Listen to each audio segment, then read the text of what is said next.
today is I owe a young man a sincere apology because we made a mistake, and I don't want him, his family, his friends, or anybody that knows him to think that he did anything wrong in any way.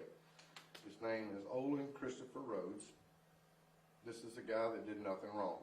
Now, we had a warrant roundup last week, and his picture was put up there, and we'd had him charged with PWID fentanyl, which is pretty terrible. This young man turns himself in.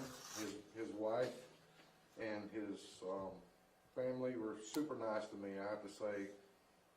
They asked a question on Facebook, have a question for law enforcement professionals about investigations. One of my family members said you may want to check on that, so I did. This lady was very kind and personally messaged me instead of beating me to death on Facebook, which they have a right to do. But they're good people.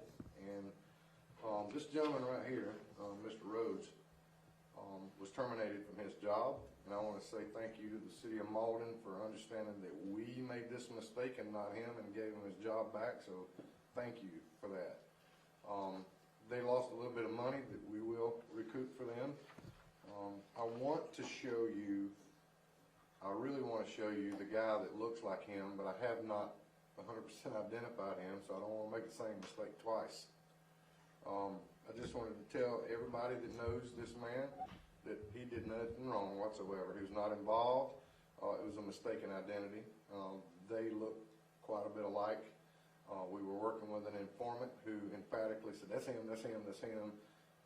The young officer that did this, very good investigator, just made a mistake.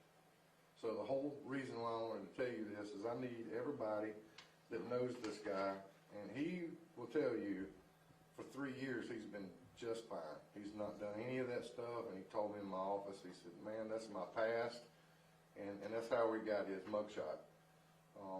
I've always been a proponent. It doesn't matter what you do, how many mistakes you make, it's how you handle those mistakes.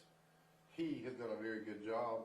We caused him some grief, and I want to apologize to him and tell him that the Spartanburg County Sheriff's Department wants to do much better than that. We've had this to happen in the past. I really hope this never happens again, but the chances are that this may happen again, but I'm going to do our best. I'm going to do our very best not to let this happen again. So that's what I want to say. He's not charged with PWID fentanyl. He's not got any charges on him because he's done nothing wrong. So there's the public apology, and I want to tell both of him and his wife and all of his family, you know, that I am very remorseful this happened. This was not done intentionally, by no means. Very, very honest mistake. And at the right point, I'll show you his picture along beside the guy we were looking at, and there, you know, I understand why the mistake was made. Okay. So you had a question, man?